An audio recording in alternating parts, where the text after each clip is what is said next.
Today is December 7th, 2025. Still no restoration, more tests, hardly any sleep. Just got home. More things might happen, and I might need to make a second video, but for now, I'm just gonna make one. Because so much happened that really, if more happens, it needs to be a second video. And I did have coffee, so if you can't tell, my teeth are a little coffee colored. Anyways, so much happened. So much happened. It was a test. I was told by a woman that I spoke to, and I believe this was another divine meeting at the soup kitchen, that there was free breakfast at this church, but it was at 8 o'clock in the morning. So, I did pray, God want me to go, make sure I'm up. So the dogs were going nuts. They were going wild. And they woke me up at like 4:30 in the morning. And they wouldn't stop. They wouldn't stop being bad. And then they also took my shoes and ran off with them too. And part of my floor is gross, so this presented a problem. Just things were a pain in the butt. So I actually ended up getting up and staying up at 4:30 in the morning. And so maybe had 3 hours of sleep or something. It wasn't very much. It wasn't enough. It was not enough sleep. But this church was much different. This was a Methodist church, which I did look, and there are some things philosophically I disagree with. I compared Baptist to Methodist, and there were some things that the Baptist churches claim they do that is actually closer to the truth. But in practice, this church was much better than the Baptist church from my first impression. There weren't a whole lot of people there, but so much happened. Oh my goodness, so much. Get my notes out. It was a test and a half today, and it was kind of fun. It was fun, but now it sucks because I even went to the gym after my mission. So I'll talk about that before I get into anything. I even went to the gym after doing some missions, and then I just kept going back in the massage chair. And I used that like 3 times, then I used the hydro massage like twice, and I was going to use it again.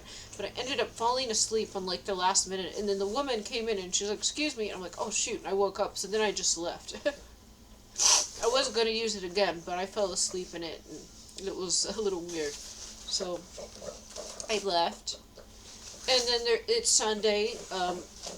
I'm home, and I got home at like 2:30. I've done everything I could do because I'm not spending money. I'm not going to the store. I'm eating at the soup kitchen. I don't have money. I know that God will sustain me and give me just enough. So that's what. If I get a donation, it's like specifically for something. It's not to pay my bills or improve my living situation. It's only for like chocolate milk or something. Something silly like that. But I did appreciate that. However, I'm not drinking that anymore, because, I'm not buying any food, but also I'm trying to have a little less sugar now. Let me minute here. Blow my nose. Had to blow my nose a lot today. So, on my way back from the gym, I did find a safer way to go, but, this could have been another attack from the Kingdom of Darkness trying to hit me with their vehicle or scare me. Because normally people just go around me, and it's not really safe. The law is, I think they're supposed to have 3 feet. They're not supposed to just go right next to a bicycle. There has to be some space when you pass. You can't pass like this close to a bicycle, and there's a good reason. You're going to end up hitting somebody, and if they get hit, then they're probably dead, or they have broken limbs. Like, it's serious.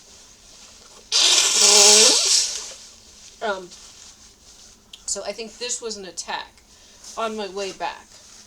Because, this is the only time going this way. It's kind of like through a subdivision, and it's 25 mile per hour, and there are stop signs. There's 4-way stops. So really, it's not a road anyone would go more than 25 mile per hour on. And also, all the sidewalks are usually iced over and covered in snow. And maybe one person will like shovel the sidewalk in front of their house. But the majority of the sidewalks here, like, you can't bike on them. They're not maintained, and I don't really care, because see, the snow plows, they just push all the ice and snow onto the sidewalk anyway, so that's why in the winter I am biking on the road, because it's actually safer than falling over on the sidewalk and then potentially falling into the road. So anyways, I'm just biking there, and so this car, like, it's going real fast. It's speeding. This is like 25 mile per hour. It must have been going like at least 35, if not. It looked like it was going faster than that. And it zipped right past me. And then a little ways, like half a block in front of me, was a four-way stop sign. So maybe it was even going like 45 or something. It zipped past me, and I felt like the wind from this car. It was so close to me. And then they flew through the stop sign, too. They didn't stop. So actually, it was probably less than half a block in front of me. It was a stop sign. So they flew past me speeding. They were speeding really fast. And then they came really close to me where I could feel the breeze on my jacket from this vehicle. If it had hit me, which God wouldn't allow, then it could have killed me. So anyways, then they also ran the stop sign. So this was intentional. And the kingdom of darkness has been coming after me, so I believe this is a targeted hit, just like everything else is. But then I did call, at that point, instant karma. This person needs instant karma. Now, they kept going forward. I didn't see what happened.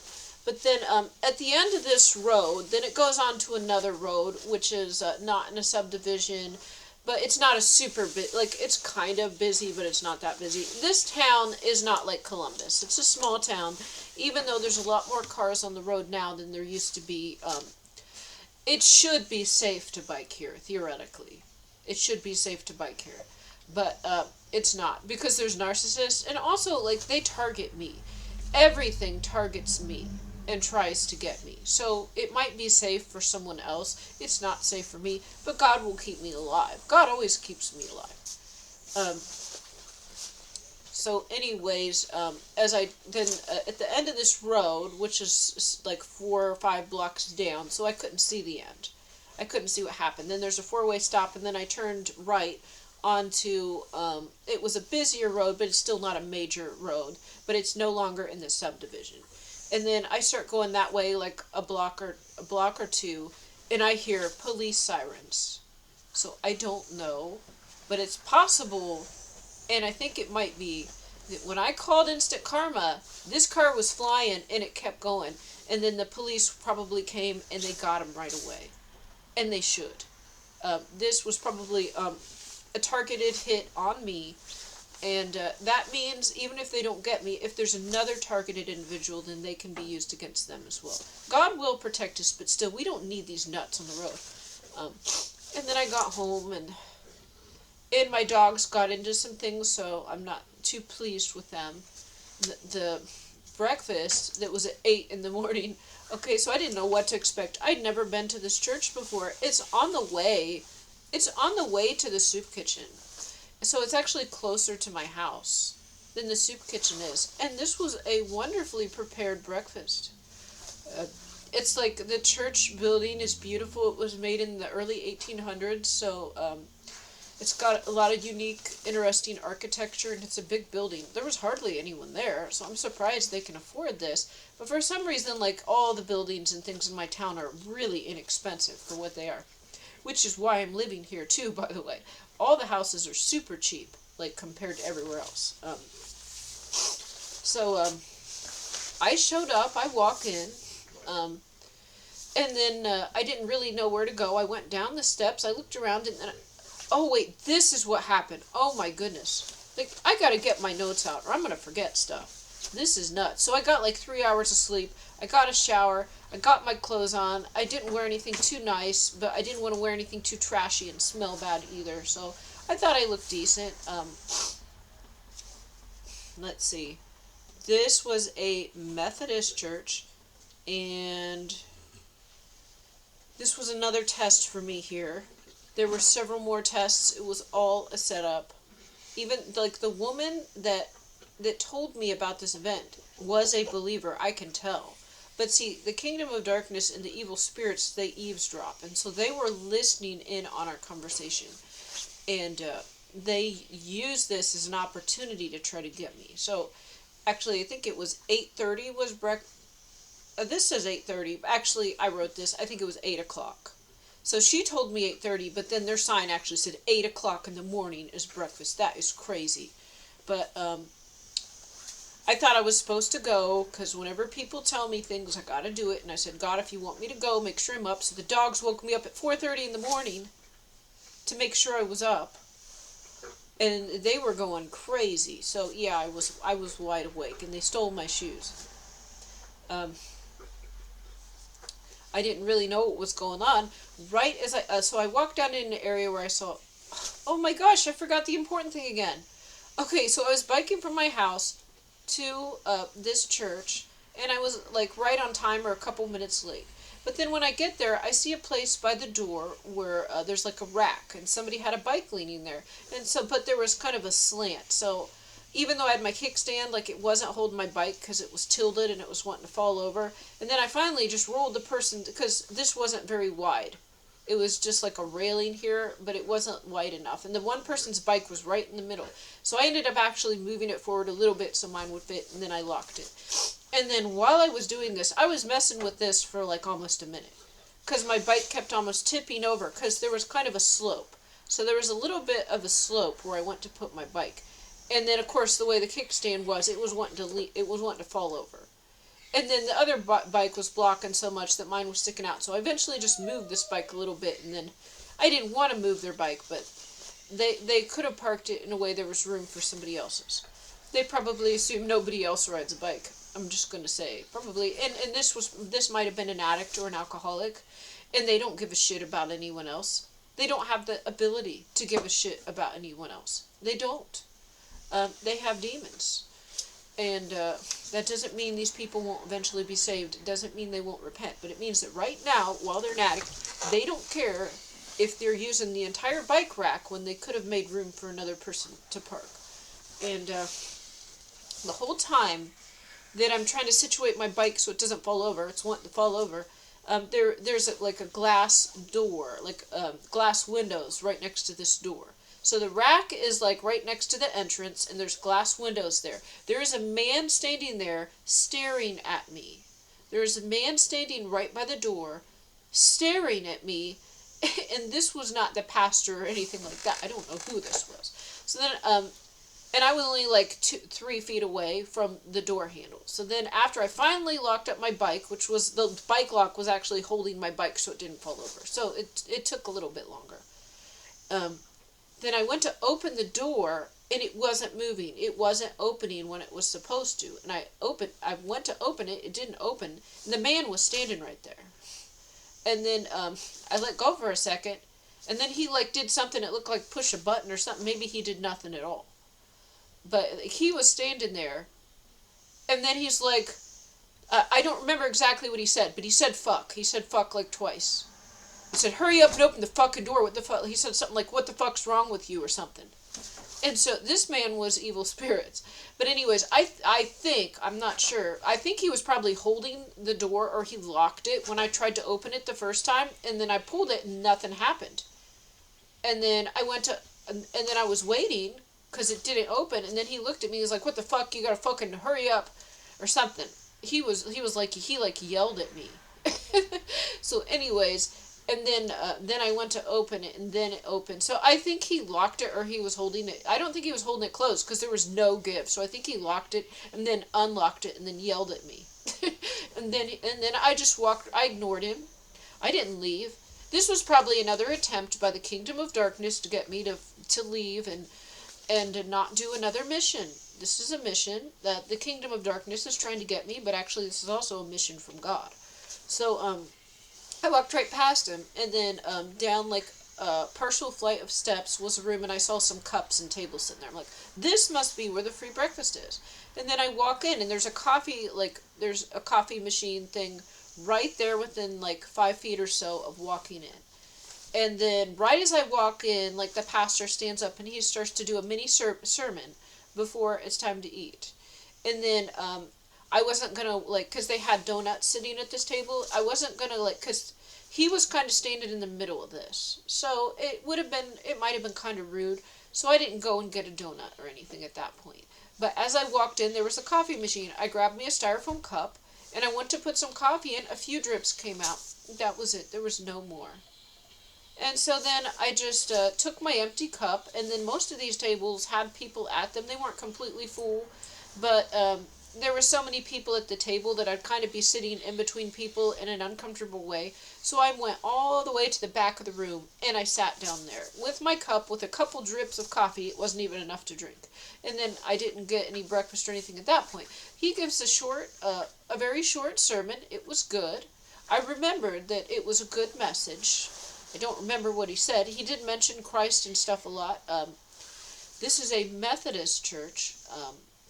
He seemed like a good man, but then I don't always know these things.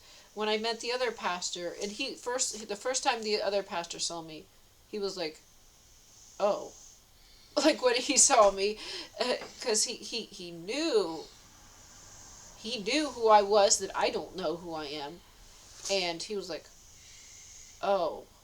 Like, he was not happy to see me. He did not do that, but, anyways, I moved all the way, so there's probably like, I don't know, 10 round tables set up. I moved all the way to the back, and I sat down, and then, after his short sermon, they brought out another thing with coffee in it. So, like, it was maybe like this big, and it had coffee in it. It just ran out before I could get some. And then I saw some staff come and sit down another one. So then he was done speaking, and they did the communion thing too. So I took some of that, and because I actually looked at what it's supposed to represent, and I can agree with that. But anyways, then I went to go get some coffee, and when I came back, that table was full. Now, a couple of people came. Or actually, when I was going to sit down, I saw some people from the soup kitchen at the table before where I sat. And I acknowledged them. Then the guy I saw, he did try to give me a cursed food item. I'm just going to say, he tried to give me a cursed... All the addicts will, because they're all possessed with spirits. And all the spirits will attack a chosen one. So, that's what I'm saying. Even if he likes me, spirits work through addicts. So, but anyways, yeah, I saw there was a table of people from the soup kitchen, and I sat behind them. And there was a table with a few seats where I wasn't so cramped sitting next to somebody. I got up to actually get coffee. When I came back, people came down and sat there. This was a plan. So then there was one other table at the back, and there was kind of a space there, and I went to sit down there. This was the table with more addicts and more homeless people. And I am not bashing anyone, but this is the problem that I had. As soon as I sat down, and this was the only place that was appropriate to sit, because each table had like an even distribution of people sitting there. So if I went and sat down at any other table, I'd be too close to people and sitting in between them. And then it would look really rude. So I went to sit at what looked like the only open seat. And it was at the table of homeless addicts. And somebody smelled like urine. And it was so disgusting. And I tried to scoot away. I didn't want to be rude. But I like got as far away from them as I could. Because I wouldn't care except for the smell. The smell was so bad. And then I got up for a second, and then I saw a woman standing. She kind of looked in my direction. She kind of looked at me. So I knew this is the woman I'm supposed to ask. And I said, I've never been here. Do they have breakfast somewhere? And I saw like a few styrofoam trays and stuff. And it turns out, and she said, yeah, they bring it to you. So then I had to go back to my table with somebody that peed themselves and smelled horrible. And then they brought over the food, and it was ruining my food. This is what I mean, what they do. This is disgusting. Like, sometimes I smell really bad, but, like, this was a really good meal, and it was ruined. I was trying not to be rude, but there really wasn't any other open seat. So when I got up to get my coffee, people quickly came in and sat in where I was sitting. And so I was forced to sit at the table where somebody smelled like they pissed themselves. And then they brought the food around, and it was like these perfectly cooked pancakes and scrambled eggs, and there's fruit but the smell, like, I was trying to get away from it without being rude. And like, this is the thing, is that we can't be rude to people, but I just wanted to enjoy my food. There was no way to enjoy my food without being an asshole. So I just got as far away as I could. And I tried not to breathe out of my nose. And my nose is clogged too. So, anyways, this was, so remember how I let things happen to see what the enemy does. And God actually, uses all this, like, to test me anyway. So, to see what the enemy does to me. And I went out, and I actually had gotten my coffee, but it was super hot. So this time I left it at the table when I went to ask the woman. I went to ask the woman about, like, where the breakfast is. I didn't know if I missed it, because there was some donuts sitting on the table. I went and grabbed one of those. But I didn't know if there was actually, and then she told me. She's the one that looked at me as if she was inviting me to ask her a question. And she seemed like she was nice, but she wasn't. She was an enemy. And while I was talking to her, they must have done something to my coffee. They spiked my coffee again. The narcissists are always poisoning. The addicts are always poison. This I don't think is a narcissist. I say the addicts have spirits in them and they work for the other team. So this is not like, so not every Satanist is a narcissist, okay? Not every witch and warlock is a narcissist. There is one narcissist in a network of like 50 or 100 Satanists that do drop off over time. So these were just like regular Satanists, and they network and they team up. And so while I was asking her about the breakfast, I had just got this coffee. It was really hot. And I left it there. I came like 3 tables forward to ask her about the food.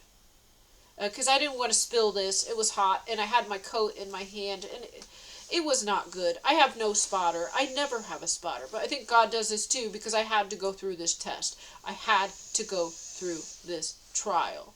And the trial was kind of fun, okay? But the trial also sucked. So anyways, let's see, what was this?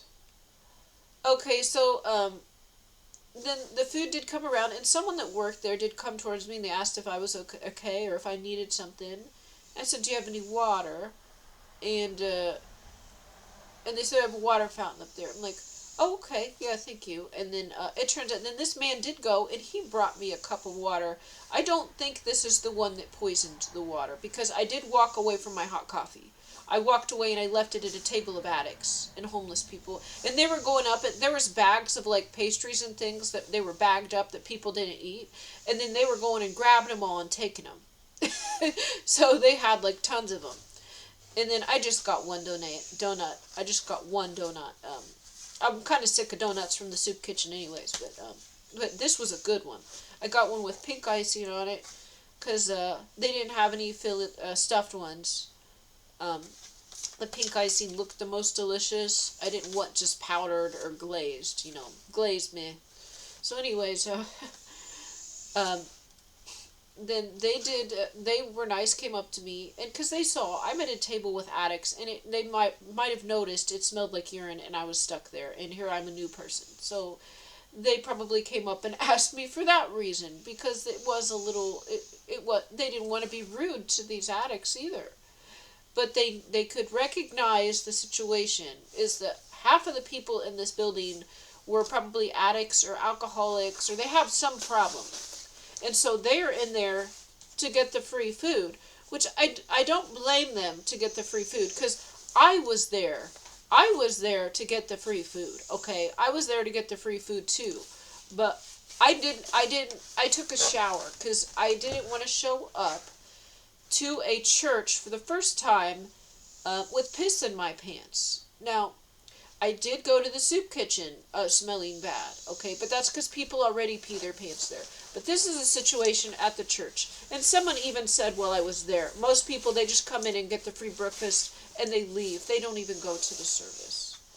So, but this is maybe a different type of church with a different type of situation, where the other church being led by Pharisees, maybe other church being ran by narcissists, and they are using witchcraft and curses and spells. This church might, from my first impression, I really don't know. I only went one time, so I'm not really sure what's going on. But it could be that this is like a nice guy. He doesn't have all the information, but he's doing a good job. And, he's not like the smartest person in the world or anything. And so, but he has a good heart. This is just my first impression. And so they have this food, and then all the addicts, the homeless, don't have anything else to eat. They come in. But then the kingdom of darkness also uses them. So while they are coming in and filling up this free breakfast so that other people don't want to come, once again, the addicts and alcoholics, they take over all of the free soup food, like the soup kitchen and the free church meal. So they come and take over this to where almost everybody there is an addict or an alcoholic. And so normal people and believers can't. They're blocking us from getting the food. This is what I have seen happening. So the Trump mental institutions are important. And something Trump said, I just overheard this, or I heard it in the background. I don't remember exactly. But basically there are people with mental illness. They're addicts. And then they release them onto, just like the illegal immigrants that commit crimes. Not all of them, but they bring in criminals on purpose. They have gang members that aren't locked up. They could have been arrested. They just let them go free. People that commit repeated crimes, like somebody commits a crime 17 times and they're still out. So what the Trump administration was talking about was troublemakers are released to terrorize the citizens of the United States. And this happens in other countries too. All the countries, there is a devil, a Satan, and present in every country. So anyways, it's nothing like that only the United States has to deal with. But this is what the enemy was doing. They are releasing their army, and they're overtaking the soup kitchens, they're overtaking the free breakfasts, and I noticed almost everybody there was an addict or had something. Okay, I think everybody had something. And maybe there was a couple. So when they came and asked me, maybe this is one reason they came and asked me. Because I wasn't. And I was sitting at the table where it smelled really bad. That was my thing. And I didn't want to be rude, but I should have. But there was nowhere else to sit. And then I did get up, and then they spiked my coffee. They put stuff in my coffee again. And then there was a table up there. And I ate most of it. But then I still wanted to enjoy like the last bit of it. So I had like a fourth of it left. I get my stuff and I move. Because now some people have left because they've already eaten. So I get all my stuff and I move up to the front by where also the table is with free pastries and stuff left. And I went to take one.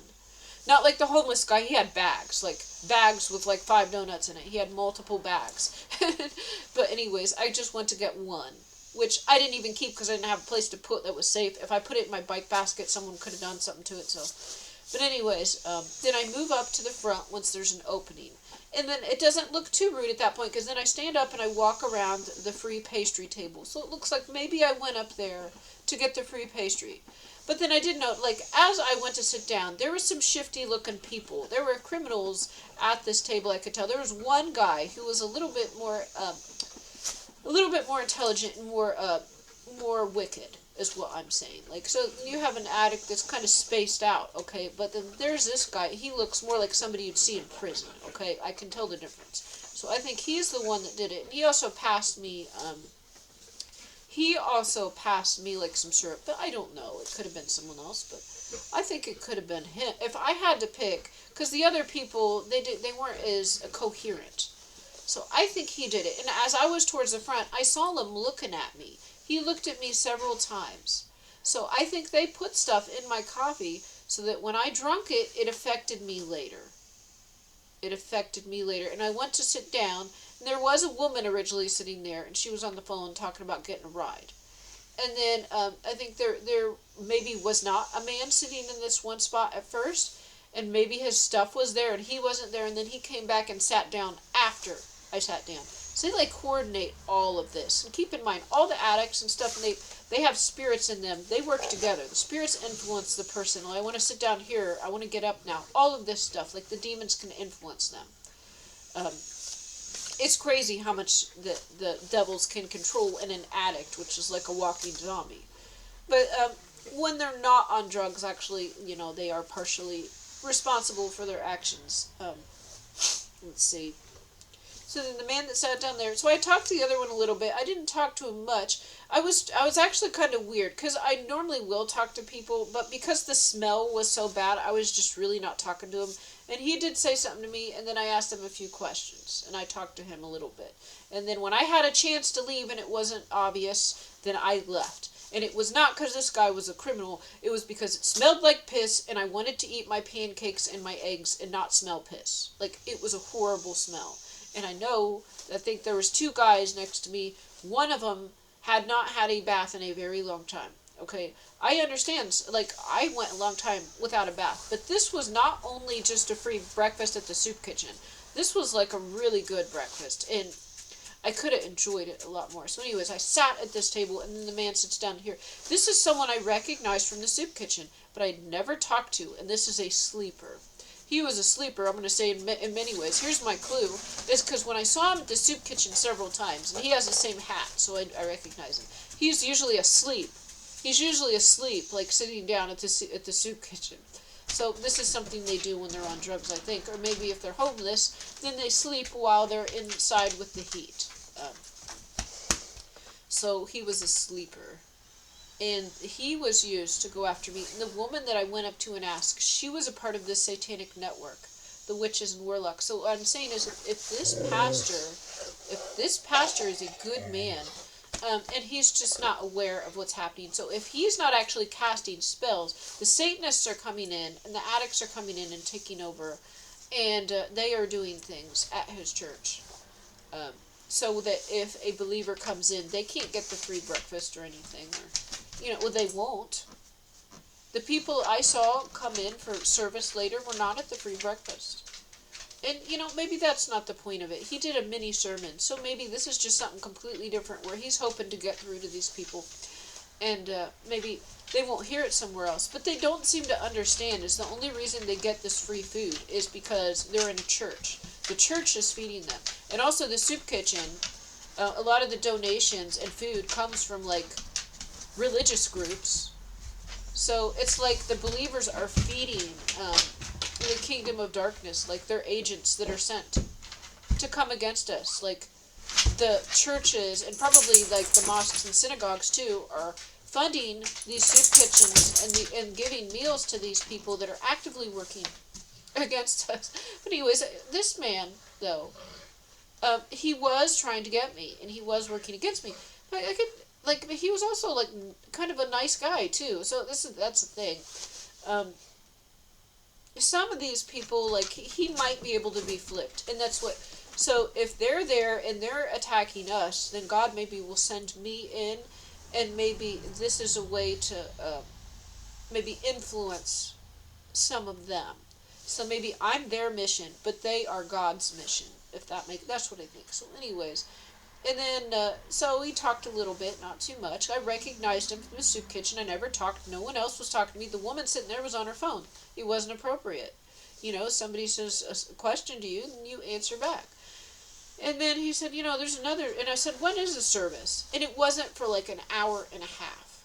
And he said, there's another one right here. I'll show you where it is if you wait for a minute. And so then, like, basically this was the mission, too. So while I see the criminal looking at me a few times, and then, anyways, so I waited for him, and then we left, and he walked with me to this other church. And the medication that was added to my drink had kicked in when I got in there.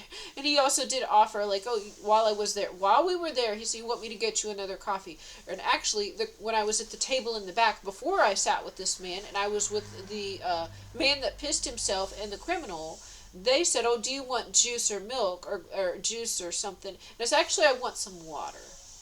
Because I did want water. But I can't take anything from any evil person. Every time I do, it's cursed and it has a spell on it. And then if I walk away and I don't look at it, they put stuff And I knew that this was dangerous, but there's the pastor right in front.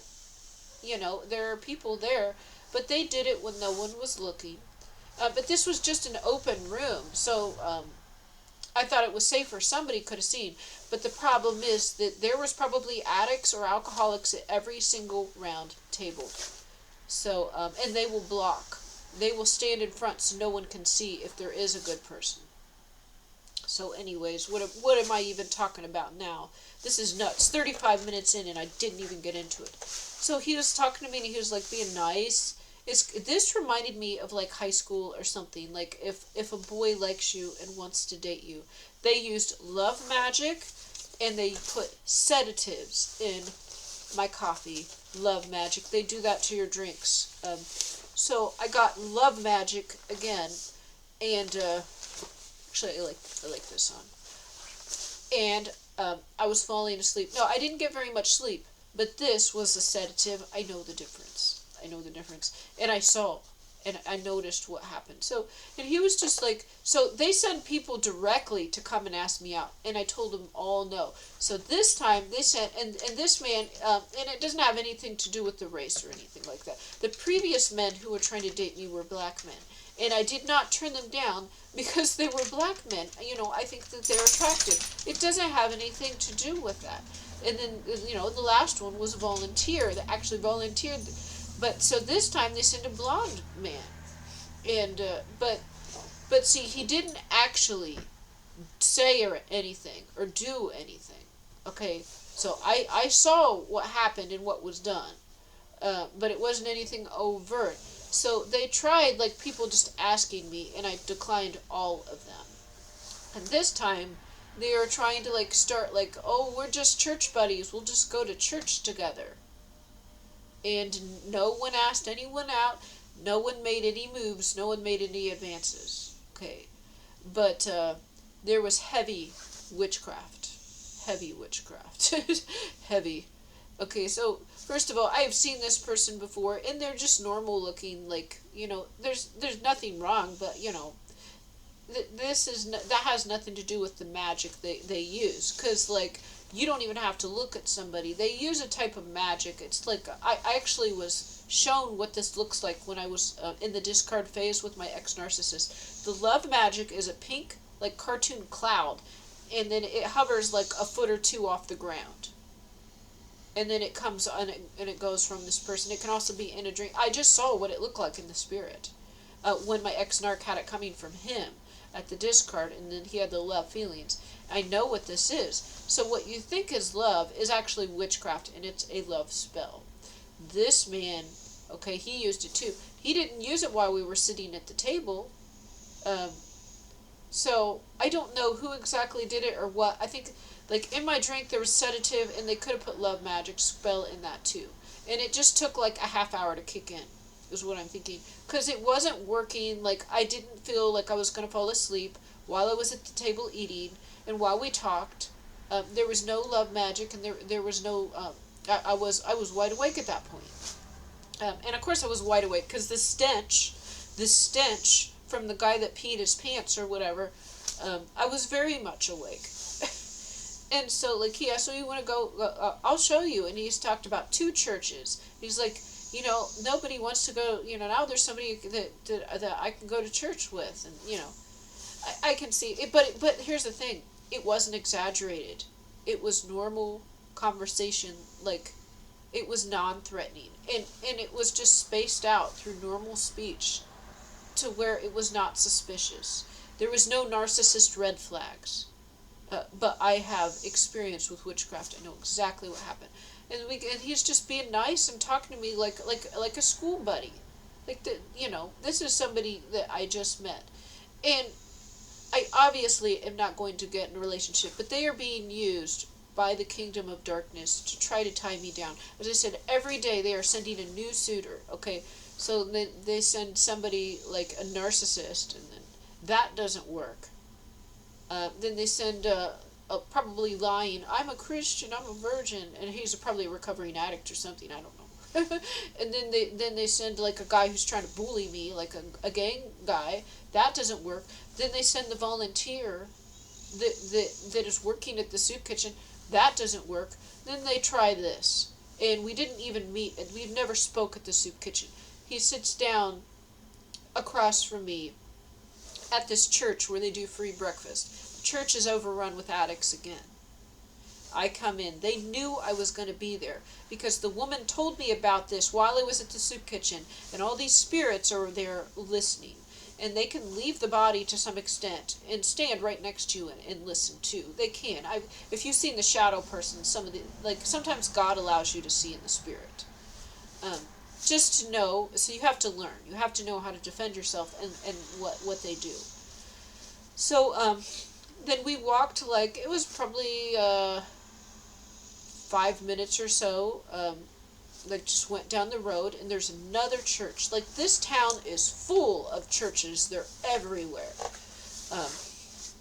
So this was all planned. This was all meant to happen. Makes me wonder if I'm in a simulation, because my life is too nuts to be real. And then we walk in, and they have more coffee, and I said I'm fool, and so remember the criminal guy, he did try to get me a drink. He did try to get me do you want orange juice or milk? I think that was there was two options like that, and so I just want water actually, because I did want water. And so he was going to go get me a drink, probably do something to that, but then I did leave my coffee unattended. It was too hot, and I always spill it when I walk around with it, and it was pretty full. So I was just going to leave it real quick, ask where the food was, and come back. Nope. Nope. So I think this woman I even asked was a member. She was a member of their coven. She was a member of their coven, and I think this man was too. But he actually seemed like a nice guy that was in the coven, and he was probably there because he's homeless. And if he's homeless and he likes to do drugs or something, then this is the place to be. But he wasn't like a severe addict like some of them are. I can tell the difference. Anyways, we walk, and it's just being nice and talking a little bit. There was no pressure, there was no advances or anything like that, and there was no love magic kicking in yet. Then we go to sit down, and then this place is pretty packed. This is more it's more of I don't want to say New Age church here, but this church they had music performances, most of it.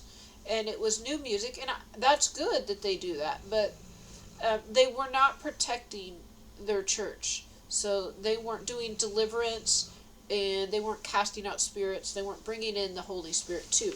You can listen. They had just live performers. You can do that, but also protect your church. They weren't protecting their church. So that's why the coven wanted to go there first, because they are just allowed to go in. Nobody is stopping them. And so then we went, and he sat down in the second to last row, and there was one row behind him that had an open space, and I went to sit there. And then he kind of looked at me, and I looked at him a little bit. He said, "Mind if I sit next to you?" I'm like, "That's fine." He sits next to me, and then when he sits next to me, this is love magic. It was they had a whole bunch. It was very strong, and I know what love magic is.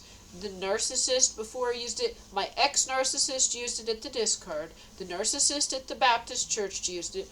This man used it, and that's what I mean, all the people at the soup kitchen. The spirits in them are trying to get me. It's not the person. If they are not on drugs and they don't have the spirit in them, then they are not doing this. But they're also witches and warlocks in covens. These are human beings, not narcissists. But there's usually a narcissist in the coven. Maybe one. And they're not as common as you would think.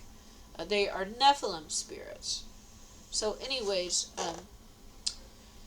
this love magic is coming on strong, and I recognized it, and I knew it. And he was just talking nicely, didn't make any advances, didn't say anything inappropriate. Then he would just accidentally touch me with his arm a little bit, or his foot, just it was barely, just brush it or something. And then it felt like I was being touched here, and I looked, and he was actually over a little bit. There was some space, so he wasn't. So what I'm saying is, before even, he would accidentally, lean on me a little bit. It wasn't too much. It wasn't inappropriate as a thing. This is still, what happens normally. And there was, the love magic there. And let's see, what else was it? Oh, and then I was feeling like leaning on me and touching me here, and I looked, and he was like this far away, and he wasn't touching me. So this is what I mean. The spirits were, and I kept feeling touching me, and I kept looking, and he wasn't touching me. He wasn't touching me, and then I was all the way at the end here, because the seat where he sat originally was the second to last row, and it didn't have as good of a view either. So then I got in the row behind that, and then I was in the center aisle. The aisles, they're not very wide, and so then I could see right down the middle, and I could see what was going on a lot better. And then there was a man who sat in front of me who I also think was another member of this coven, because he just looked like your normal middle-aged professional man, kind of balding, like, larger. I don't know how to say this, but so maybe like you might get the look of somebody that was in the military that was like 6 foot tall, a little wider, or something, and now they're 60 or something. Um, but anyways, he just looked very normal, and but I think he was in the coven. He wasn't like a beta male looking one, is what I'm saying. He just looked like a responsible, strict father figure that was older.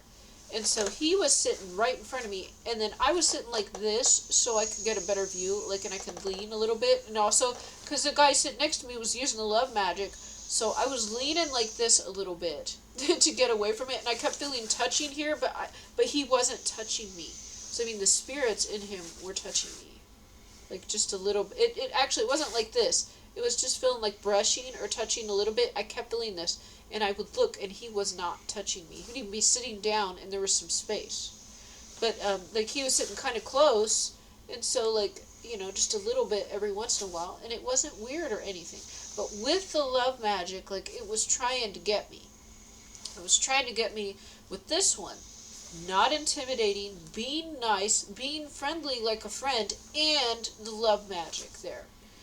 And it has nothing to do with what he looks like, because I didn't look at him at all. I'm not even looking, like, but I'm feeling it. It's heavy. It's strong. Like, they've dumped a whole bunch of love magics into my coffee, apparently. Or I don't know. So, anyways, this was kind of awkward, and I like the feeling of love magic, but it's like butterflies, and it's like, so when we're sitting eating, there's nothing, okay? Sit down, and then I go to sit down in the church, and within a couple minutes, like, it is working. It is working heavily. And then I also, like, am passing out. Like, I think I fell asleep a few times for a couple seconds, too. So, like, the sedative and the love magics were in my coffee. And they kicked in so right after I ate, we walked a few blocks to this church. And then sat down. And then this stuff kicked in. And then the love magic was really heavy. And I kept, like, falling asleep like this. And then the man right in front of me, who I was saying, like, and then occasionally he would lean over like this in front of me. So I was going like this, so there's like an armrest here on the edge, and then I could see down the aisle a little better. So if I'm standing like this and there's an armrest, then I would go like that, and then I could see down the aisle.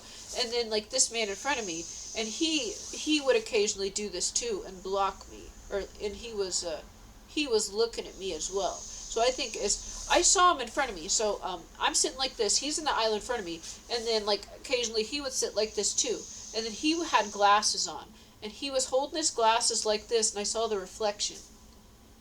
So he was looking at me, so I was behind him, and he had his glasses like this tilted, and I could see it, and then the reflection, he was looking at me and spying on me through his glasses. So he was also working with them. I am not making this up. Like, I cannot make this up. Like, God shows us everything. So he just looks like a completely normal guy. He does not look like a Satanist. He looks like a respectable, kind of strict older parent, maybe that possibly was a veteran or something. He's sitting right in front of me, normally sitting up straight. He's got like a windbreaker, some normal outfit that someone like that would wear, that you would assume goes to church. And then occasionally he would lean over like this, going like this in his glasses, angle it at me, and he was spying on me. Like, this is nuts. And then he was doing this while the love magic. And then, so, think this, if she was not the same woman I saw, she might have been the same woman that I saw at the other church. So we were at one church to get the free breakfast. We walked several blocks to go to a different church. This is the church that's not protected spiritually. So, the coven is operating there, and there was a lot of them there. A lot of people were influenced in here. Um, so I saw this woman, and she was like, she looked like she was in her 20s or something, maybe 30, and she wasn't like huge. She was a little bit overweight, and she was beautiful, but she had like a nice looking outfit on, but then her eye makeup was like kind of goth, like in black. So I knew she was working for the Kingdom of Darkness, and no, it's not just because of that. Okay, she several times she was sitting down towards the front, and I'm in the back row, and she would walk quickly from the front to the back, and she looked at us, and she had a flustered, angry look on her face, and she was looking like what's going on, to see if this magic has worked. So that's what I'm saying. This woman, and she was like probably 200 pounds, and she had a pretty face and stuff. She had, actually, her outfit was nice, but her face makeup was the type the Satanists wear. And she had she had an angry, mean look on her face. Like she was going to scold this man, or she was mad that it wasn't working, and she was mad at him that he wasn't able to get me. But he actually seemed like he was like a nice guy that was in a bad group, honestly. But anyways, and she walked real quickly down the aisle and was looking, and she was angry. She did this like 3 or 4 times at intervals, so like maybe every 15 minutes, she walked up to see if anything was happening. Because that love magic was real heavy, okay? A lot of people, who knows what would be going on, but not me. No. No. I already have 6 people try to go on a date with me. And they're all from the Kingdom of Darkness. They're not even, none of them actually, maybe the volunteer, but that's probably influence too. That's the only one, is possibly the volunteer. But, he could be an agent too. If he's involved in any sin, then they can make him feel that way, So I don't know. But anyways, and she kept walking through, and I know she was watching to see if anything was working, if they could get me. Let's see, what else? Oh, and the woman that told me about the free breakfast was at this church. So, like, and then after we were there for a few minutes, like, this time we introduced ourselves to each other. So I remembered at the Baptist church I was at, every service, like, once or twice, okay, so once a service. So on Sunday they had like 2 services in a row. Every service, there would be a couple minutes, everybody would stand up, and you would shake everyone's hands, and you'd go down and say hello. So then I thought I would do this, but like they didn't do it so much, just a little bit. So I got up and I went to shake hands like I learned at the other church. And a lot of people were closed off. They weren't really, a few shook my hand. There was a real little girl, and she was maybe like 7 years old or something, and she smiled and she shook my hand.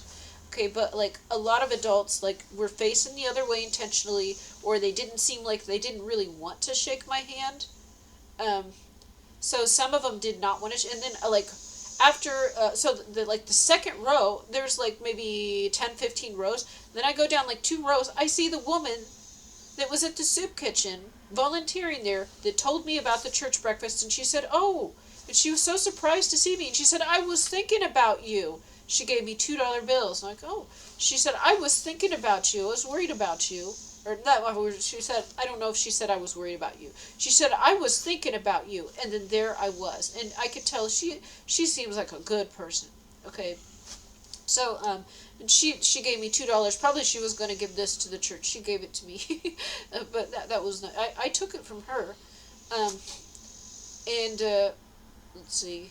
And I said, oh yeah, that's why I came, because you told me about the church breakfast. And she gave me $2 bills. That's probably all she had. I don't know. Maybe she had a couple more. But I didn't expect that. And so I took it. I took it from her. I felt like she was not wicked, so I could take this. And she wanted to give that to me. And also then I was just going to donate it to the church. So when they send their collection plate, I gave them one of the dollar bills. And I'm not saying this on here this is not for vanity, because I was just given $2, and I gave the church $1 bill. So this is not bragging rights here. Okay, this is just what happened, and maybe in the future it will have a meaning that I don't understand right now. Sometimes that happens. Stuff happens for a reason. I don't have the full picture yet, and I learn more things, and I meet more people, and I experience different things, and then I learn more. So Anyways, and then she looked at me, and I think we hugged and stuff, but she saw the man standing next to me, who was the guy that was, he was probably about 6 foot tall or something. He was sent, he was sent by the kingdom of darkness to try to, I know what it was, so that, like, because whenever somebody approached me asking me out, I said no. So they wanted to grow a relationship using the love magic and, as friends.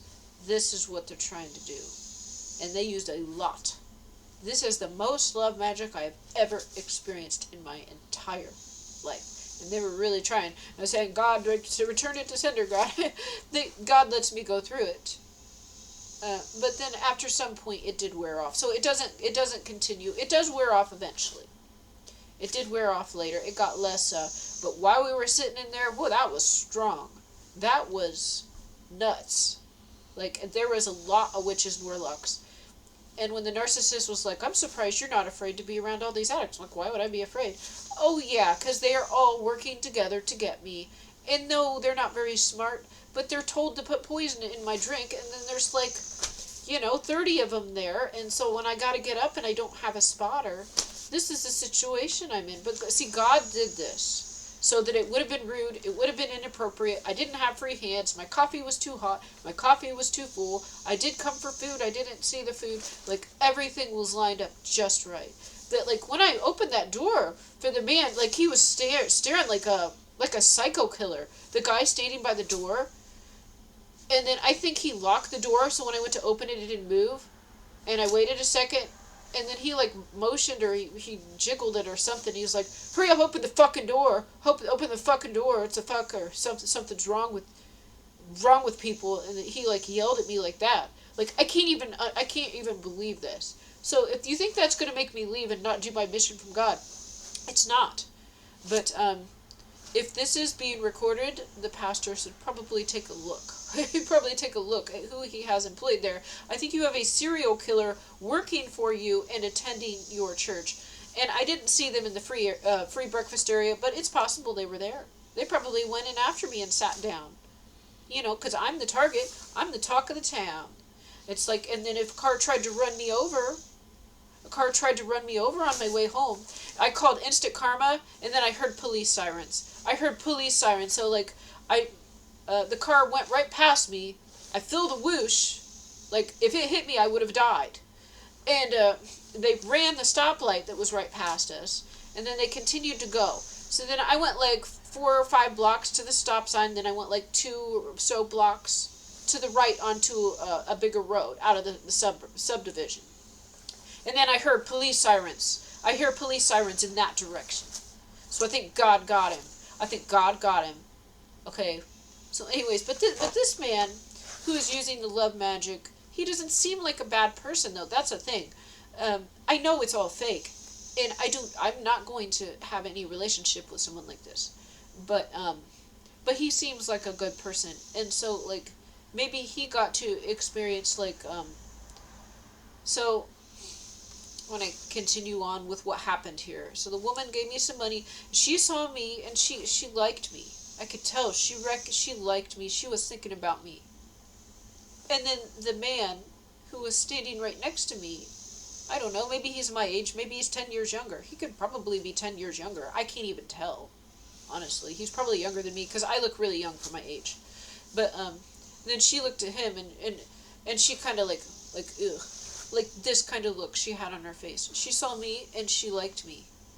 And she's like, I was thinking about you, and she pulled out $2 and gave it to me. Like, just sweet. But then she looked at him, and she recoiled a little bit. Okay, and that actually kind of made me feel bad. So this is the church that's not protected. And so witches and warlocks could come in, and they can do all kinds of stuff in there, because they're not using spiritual warfare. And she did recoil a little bit. And then he said, well, then the guy was with, he invited me to go there. I had nothing to do. I didn't want to sit around an hour and a half and wait for the service. He said, there's one going on right now. And then there's another one. He was telling me how great this other service is. So you can really feel the Holy Spirit, or not, you didn't say Holy Spirit. So you can really feel, like, the presence, or, like, God, the Holy, like, you can feel God, or something. He said something like that. Like, you can really feel it. And so like I was really interested, like, oh yeah, I do. And then I looked at, so then when we left that service, okay, so then the whole thing happened, and there was no note passing, there was no asking out. Let's see, anything else happened? Um, Possibly. Okay, I can't remember it all. Um, I got a little bit of free coffee on my way out. They had more coffee in there. Not too much, just a little bit. Because I was falling asleep. Like, this is it. When they poison you and give you sedatives, like, it is hard to stay awake. I kept falling asleep, and then I stayed up, and I got a little coffee, and I just ignored the love. I like how the love magic feels. It feels good. I enjoy it, but it's all fake. You guys know this is fake. And it's way more. They used like a ton of it because it was way too much. It was like, whoa, like a drug or something. And then it was time to leave. He's like, you mind? I got to talk to my friend for a minute. And I could tell he wanted me to wait for him. And I know what they're trying to do, but at the same time, like, everything that I do, it's like planned, and I'm supposed to be there. So then I kind of hang out, and then like he's talking to a couple other guys there. They're probably agents they're probably in the coven too. I'll just say in the coven. And I went outside, and I kind of waited like at the end of the building. I didn't leave, but I wasn't close by. That would give them a chance to say whatever they needed to. But I kind of like wanted to just leave and leave him, but then it was also kind of rude. And he did not make any sexual advances towards me. The magic was there, and things were done in a non-aggressive, non-threatening way. I know exactly what they do because they've used this on me before several times. But anyways, then most of it has worn off at this point. So now most of it has worn off. It was ineffective. He went and he talked to a couple other guys, and he left, and he was like, "Oh hey," he's like, "Oh hey." And then we start walking, and he said he wanted me to go to that other church, and I said, how far is it? Should I bring my bike from the other church, or should I just walk? He said, you probably get your bike. And he said, you know what, I think I'm going to go to that other church where they gave us the free breakfast, and I'll go to this one next week. And then he was really, like, they had this whole thing planned for me to go to this church. They had this whole thing planned for me to go to this church. He told me how great it was. And I said, this one, they fed us. They gave me breakfast. It's only right to go there because it was about to start in like 5 minutes. It was perfect. I said, I want to go to this one, and I'll save the best for last if the other one's better. And he kept saying, I've never been to this one. I've never been to this one before. So this man said, I've never, and I was being polite to him, but I wasn't being a pushover either. I didn't stand right by his side. I kind of wandered a little bit and waited, so that it didn't look, I'm not, so it just looked like normal, like you might do for any person. And it wasn't me overextending myself or doing too much. So we walked towards that, and as we're walking towards this church, he's like, oh, hey, babe, hey, and he had a big stack of money. He stopped for a minute. And I think it was probably like, I saw some 20s. It was maybe like $40 or something. And keep in mind, I believe this man is homeless, and he eats at the soup kitchen. And he's like, oh, hey, do you need some money? And so he's trying to hit on me and give me money. And if I take anything from them, it's game over. You know it. But I wouldn't take it anyways. And I said, oh, I can't take that from you. I said, I'm not in a position to give anything. You're not either. I said, you go to the... And he's like, no, I'm in a position... And I said, you go to the soup kitchen to eat. I can't take that. I can't take that. Thank you, but I can't take that. And then we continue walking a little bit, and he's like, I'll be there in a minute. And I think he went and smoked a cigarette. I go in, and then I look around, and then there's some people there greeting me. So these women are dressed up pretty well. They're pretty well dressed here at the entrance. And then I think they mentioned most people just come to get the free food, and they don't go in. And I mentioned that, I was going to go in. It might help if the service was right after the meal, though I would say there's an hour and a half with nothing to do in the middle. But anyways, I walked upstairs and I looked around, and then there were several rooms. This is an old, early 1800s building. So there's like 2 rooms on each side, maybe one on the end. This is a beautiful building. It's like an old church. And it's made out of a stone or something, I think, or concrete. And it's got arches and things. The architecture in there is beautiful. Now, it's not the nicest I've seen, but it's better than all the new churches. And then I look around, and then I'm like, and I look in a couple rooms, and they're just like conference rooms with chairs. And then I look towards this room, and this is obviously the pews and where you sit down and where the service is held. And then up on the wall is a big flat screen TV where, like, if they were going to sing, they would put the lyrics. If they had a Bible verse, it would be up there. And right now, they had a countdown timer. They had a countdown timer. What the heck am I doing here? They had a countdown timer for how long until the service started. And this is the truth. As I am walking towards the room and I look at the countdown timer, it says 1 minute and 7 seconds. 1 minute, that's a 17. So I made the right choice going to this church. And so the other man was like, I'd never been there before. And I said, I'll do something. I'll be in a few. So he was, probably go smoke a cigarette and then come. He said, you've never been in this church. He wanted me to go to the other one. I said, well, this one, they gave us the free food, so it's only right to go here today. And I can go to the other one next time. And so as I'm walking, like, towards the door, you can see through and see the screen where it says 1 minute and 7 seconds right as I look at it. And then there's, like, many rows. There's hardly anyone there, but it's a huge building. It's like an opera house size. It's like a huge, like a bank-sized building. But there's only a few people there. Maybe there's 20 people there or something. And then, what's this? Okay, and so then, I walk slowly down the aisles, and normally I sit in the back. But this room is so big, you can't see anything. This is a huge room. So I thought, I got to get a lot closer to the front to see what's going on. So then I go all the way, so there's like 3 sections. I go all the way to the front to sit. And so I'm still back like probably 20 seats, but like all the way in the front section to sit down. So I could actually see what's going on. Because I said I normally sit in the back, but this room is gigantic, and you can't see. And when I sit down, I found a space. Like there's like 2 people in this row, and there's a person back here. And I found a good row with no one in it, and I sit down and I look at the timer again. It said 17 seconds. This is the absolute truth. Okay, as I sat down, looked at the timer, it said 17 seconds. That's how big this room is. As I'm walking towards the entrance, it said 1 minute and 7 seconds. I slowly walked down the aisles, and it was just too far away from the preacher.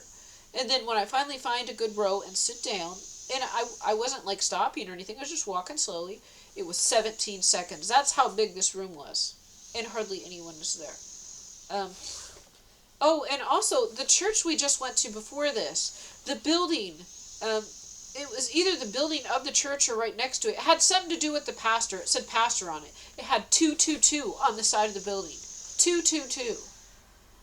But I don't know what the building of this. Okay, so anyways, so the free breakfast was at like 8:30. I think the service must have been at 9:30.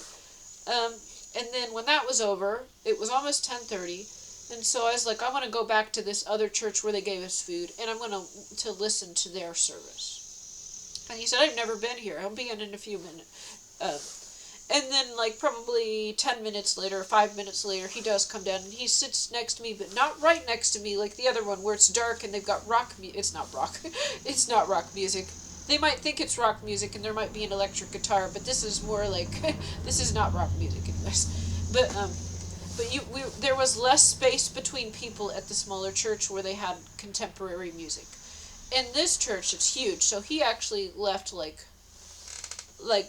a lot of space between us here, like this. So, and also it just seemed more appropriate. Like you would have to sit closer in the other church, but also it was darker and it was more relaxed, more casual. This one, it was more like they did choir. And the pastor actually spoke about Christ a lot and the Christ child being born, and Christ returning, and us following Christ. This is funny. If you look at Methodist versus Baptist, actually a lot of ways Baptist might look better, but that's theory. Because when I went into this church was much closer to the truth than the Baptist church I went to. I will say that. But it wasn't that exciting because I'm not a singer and I don't really enjoy choir, the singing. It sounded good, but it's just not really my thing. And the other music wasn't really my thing either. So it's like maybe there can be a middle ground where we have all types of music. But But it was beautiful. But a lot of the service was singing. He delivered a good message. Probably 2/3 of the service was singing. And most of the message, most of the songs weren't like highly satanic. It wasn't about blood sacrifice. There was a little bit of Pauline doctrine, but most of it was not. Most of it was true. There was a little bit like you talking about the blood. The blood doesn't mean Jesus bleeding to death. The blood is his lineage. He had children. He had children. And that is the 144,000 we are related to Jesus Christ. That is the blood. And the Holy Grail that they don't want to admit. So they just want you to think you can sin and be a bad person and go to heaven because he bled to death and suffered, which is Satanism. No, his bloodline is his lineage. Jesus had children. You already know, if you believe that he was risen from the dead, then why wouldn't he have children? It's ridiculous. There's also some records and things and writings about this that the church did not include. But anyways, just reading in Revelations, purchased with the blood of the Lamb, this is actually like the descendants of Jesus Christ. And so the way this would work is there would be a descendant of Jesus. They were in a relationship with Jezebel. They thought they were going to be together forever. They thought Jezebel was their soulmate. And then when she got pregnant, she left them and went and married someone else. And then raised that raised that child with an Ahab father or another spirit. So this is what happened. The descendants of Jesus, and this is based on all of the information I've collected, so I 99% believe this to be true.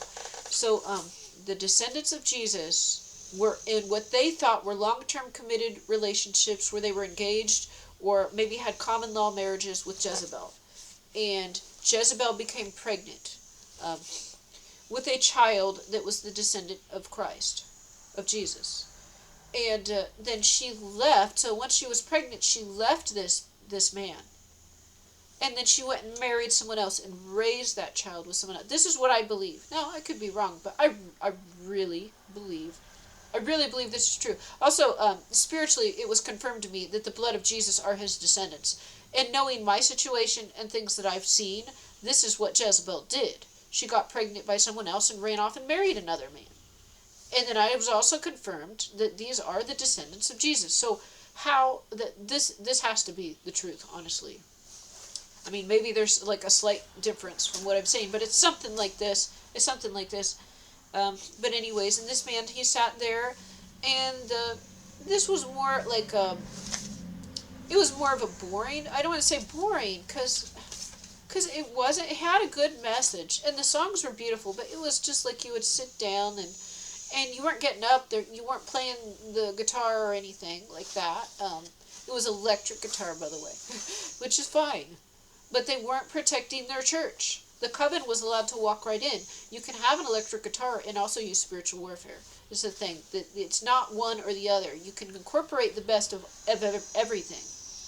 So anyways, one thing I noticed, and he sat there respectfully. And then when it was time to go, there was a few older people in there. And they looked like maybe they were... maybe had more wealth, maybe more money. They're not saying they were rich or anything. Maybe they had more wealth. That they looked like they really had it together. Like they looked respectable and well dressed. And I said hello to a few. And then some of the older, a couple of older people saw me. And they shook my hand or something, and I said hello.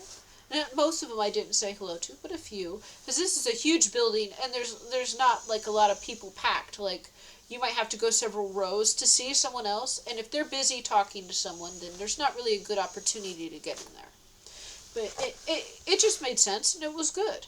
But then, at the same time, like when it was time to go, and then we separated for a bit too, then this man that came with me, who I believe is a member of the coven, he is a member of the coven, but he is not wicked and evil like they are. There are differences. There are different levels of people, but they are still on that team. They've chosen a side, but they can always choose to leave. Anyways, then some of the older people there, they greeted him, and they were being kind to him. And so they did not recoil when they saw him. They did not. They actually were very polite to him. And maybe this is something he doesn't get a lot. And I was also polite to him too. But then when it was time to go, he's kind of by the door and waiting on me again. And then they had like that same church we went to earlier, the one that he invited me to go with him to. They have some type of Christmas celebration at 6 o'clock this evening. And I said, and then when we were out, and then I went outside to leave. My bike was right there by the door at this church. Remember where the man was at the door, like cussing me out? And then he was standing there as I'm getting my bike lock off, and he said, "So I'll see you at this Christmas thing." And I said, "Oh, I don't really celebrate Christmas." And I explained a little bit about the paganism. I said, "Maybe God will use it for good, but I'll be at the soup kitchen on Monday, So there was nothing that the love magic had worn off at this point, but I think they still might try, but it's not going to work. I've already what do I have to say? God, I am not going to go out with this man. I'm not actually.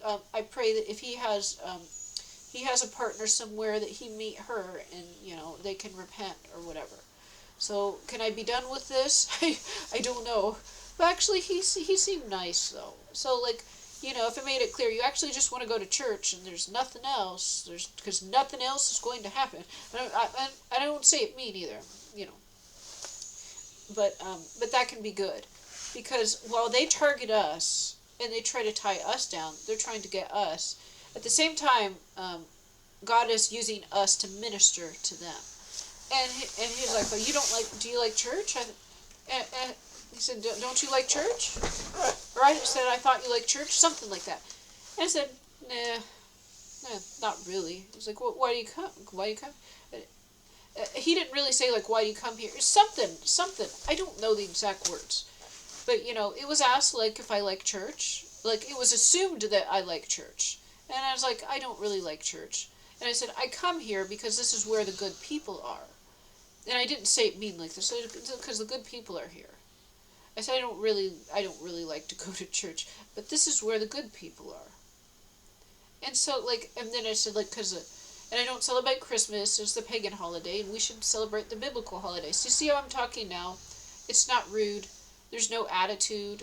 But saying this to somebody that's a member of a coven, and they know that Christmas is satanic, and they do rituals on these days. So then here, I've mentioned this, like, I don't celebrate this. I know that it's pagan. I'm not going to go. And here I am by myself, and I'm perfectly fine. And then I guess that's kind of like a badass, because the coven, they need to network. Nobody is alone. I'm a lone wolf. Everyone else has got a network. And then they have to do what the group wants. So you probably like that a little bit. And, just saying, like, I don't like church, but I like the people, if that makes sense. And I think he understood that, because, see, in the coven, they laugh and make fun of us for going to church and it's boring and stuff. And it's like, and then I'm saying, I don't like it. But I come here for the people. And then, like, this is something that they can relate to. So I think God used me in this situation to minister to him, maybe. And then, like, maybe I look like a badass because I'm by myself, and everybody else has got, like, a little gang and clique, and then they have no freedom. But anyways, what else happened? Yeah, I don't even know. Like, weird stuff is happening. I don't know if I'm seeing people on the road. So, like, I don't know if I'm seeing signs. I don't know if I'm seeing people drive past me that I recognize or not. I have no idea what is going on. Let's see.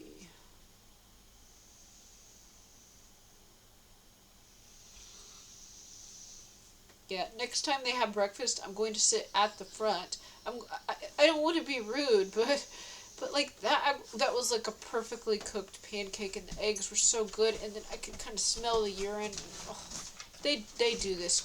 They knew that I was going to move, and when I moved, that was an opportunity for this other man to come sit down. But he was nice, and I know that, like, on his own, he would not have any interest in me. I know that I'm hot and everything, but it's not that. Cause like, we went to the soup kitchen together. He was just sleeping there and never said hello, never got up or even cares. And that's fine with me, because I don't really care either. But in this situation, he was sent on a mission. But then actually, and his mission was to get me in a relationship. But his approach to doing that was actually acceptable. And had this been someone else that was available and it was like an actual relationship, then he would have been a good person to go on a date with.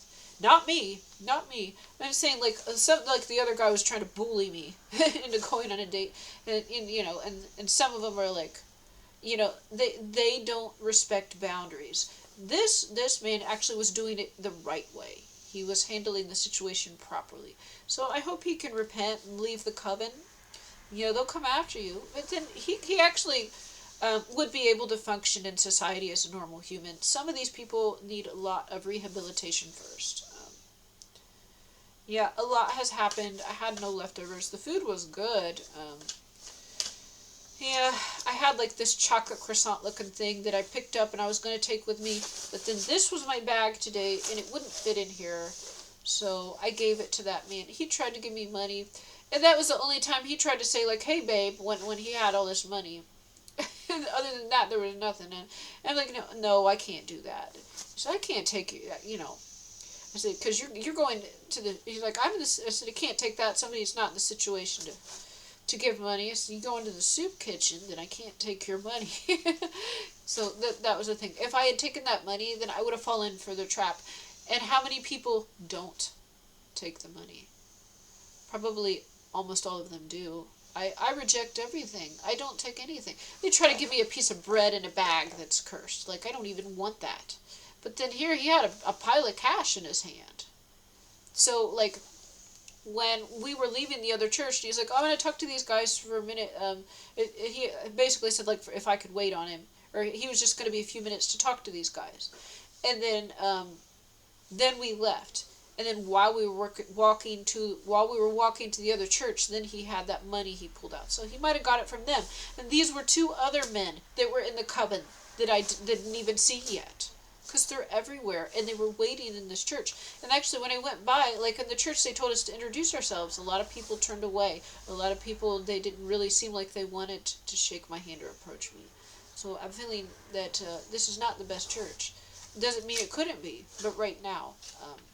But there was a very good woman who did go there, and possibly she could improve the situation.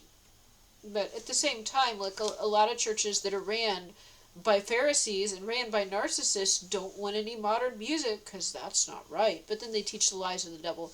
It's like they just, none of them are right is the thing that I haven't found one yet.